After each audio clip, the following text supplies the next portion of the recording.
Hello and welcome back to the channel. First and foremost, thank you so very much to the sponsors.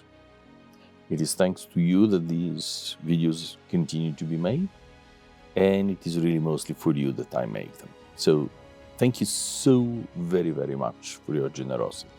It is really appreciated. Today we are going to make a video that I usually hesitate to make, namely a book. The reason I hesitate to make books is not that I do not like them, quite on the contrary. Long-term viewers of this, and especially the sister channel, yes, all those books are mine, actually. Know that I collect and love books, but in a way it feels like it is a repetition of what is already shown on the sister channel, where the books are paged through. But here I aim to say a few words that do not come through on the other one. And in some cases, I pass my very, very prejudiced and idiosyncratic views on these books. Today, however, I think that this is a less controversial topic than usual. It is something that is universally hailed as one of the most valuable and useful books for shipmodelers, though needless to say, they were not intended for modelers. I am talking about a very recent acquisition that, in fact, I bought at the recent ship modeling show in New London, for which see references on sister channel. Not only was this particularly rich and beautiful show, as far as the models displayed, but, well, some of my favorites are over here, but I have to say that they are not the only ones. And then the most valuable part of this, to me at least, was the very nice collection of books that were offered by Kroum, a fellow archaeologist who retired as professor at the University of Connecticut in archaeology. We were colleagues, but he has a sideline of selling books. And for a few years I've been eyeballing this one, but the price is rather steep, until you compare it with the same book sold by others. So finally this year, I figured I'm not getting either richer or younger to enjoy it, so might as well, in the declining years of my life, enjoy something that I've always wanted to have. I am talking about David Steele's Naval Architecture, or to be exact, the elements and practices of naval architecture. It is a 2-volume reprint of the original book. The first edition, I believe, was in 1805 published. This specific is from the 1970s, when the original work was reprinted in very high quality by Sim Associates, and it was reprinted in only 500 copies. I have been interested in the book because it gives such incredible detail, both in drawings and in descriptions of the state of naval architecture at the end of the 18th, beginning of the 19th century. He discusses, of course, and best known are the naval aspects of it, the naval vessels that he shows. The book has been vastly popularized by David Anshaw and his numerous publications on the subject of later 18th century vessels. But it is also of interest, of course, to archaeologists.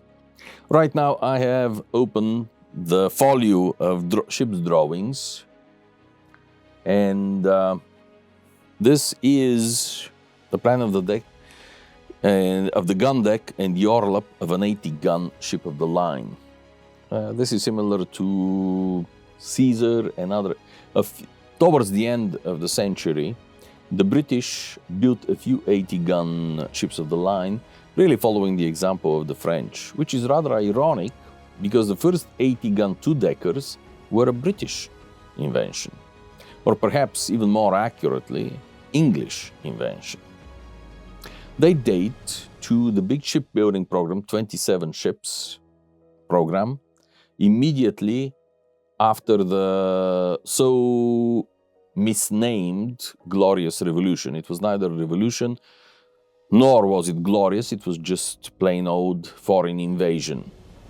But this is why I would like to take a moment to talk about this, because it is another piece of evidence that there is nothing new that comes around. All the new things are actually rethinking of an old thing. And that, of course, ties with the famous adage that if we do not know our history, we are sentenced to reliving it again and again. In the case of the 80-gun ships, in a 27-ship program dating to the reign of the usurper King William III and Queen Mary, who actually did have a right to the throne, since England began a 115-year non-stop warfare, 120-odd years warfare against France on the bidding of William, it recognized that its main strength is actually the Navy, of course. Always has been, always will be, probably. So, in this context, a rapid expansion of the Navy was necessary because France was at the apogee of its naval might under King Louis XIV. And as part of this expansion, not only were more fourth rates built, but also a certain group of third rates. And in an attempt to create a powerful enough navy of fast and overwhelming vessels to compete with their enemies, the first 80-gun ships were developed. They were supposed to be an outgrown 70-gun. Initially, they were two-deckers, but very quickly, these two-deckers proved to be far too weak for the armament that they were carrying. Far too small, far too weak. And that is where the infamous 80-gun three-decker class emerged. As Master Shipwright William Lee wrote at the time in an explanation to the inexperienced Naval Board and Admiralty of King William, said the truth of the matter is that the 80-gun ships are too long and too weak to carry the batteries. While if you add a third deck to the construction, the vessel becomes more compact. It also is higher in stature, which adds a certain strength to the vessel and gives it the ability to concentrate gunfire on a narrower front, therefore having a much more impactful influence on its enemy. This, of course, is based on the wide experience of the Anglo-Dutch wars, which were quite fresh in the memory of most officers serving either in the Navy or ashore at the time. And during the Dutch wars, the balance was such that on a number of occasions, what really saved the English from severe defeat were exactly the three-deckers.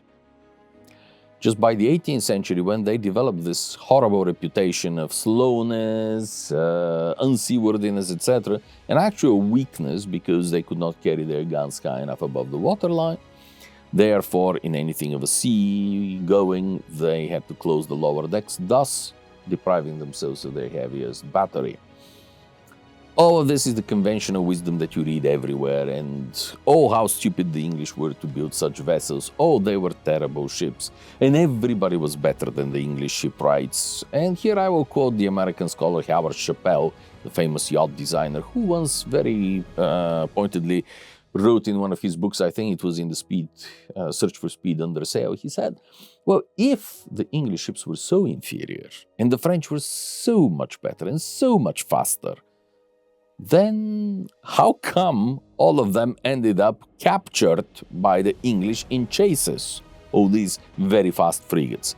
The same to some extent can be written about the three-deckers. Truth of the matter is, they were product of specific war experience, and in the light of that war experience, they were the right choice. See, the thing is that something that has been remarked in recent years after the unprovoked wholesale invasion of the orcs from Muscovia into Ukraine we see the same comment made. We always fight, or at least begin fighting, the last war.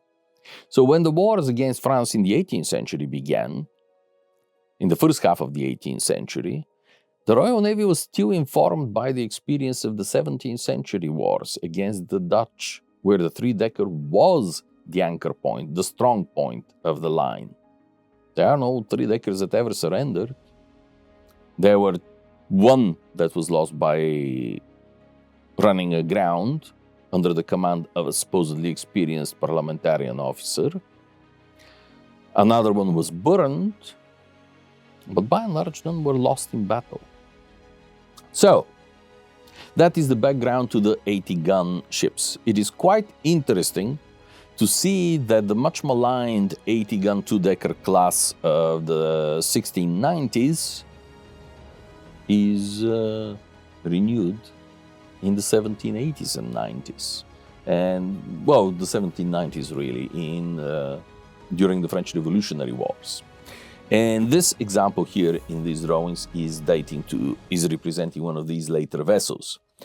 It is meticulous draftsmanship. It is incredible. Every detail is shown. So I was extremely lucky and extremely happy to have a copy of this book. Together with the drawings, Steel also provides a volume of, well, again, I'm sure that the sister channel is going to go and publish a page through, so I will not do this to any great extent. Here, this is copy 302 out of 500 copies by Sim Comfort Associates. And believe me, it has been some years for me to find it.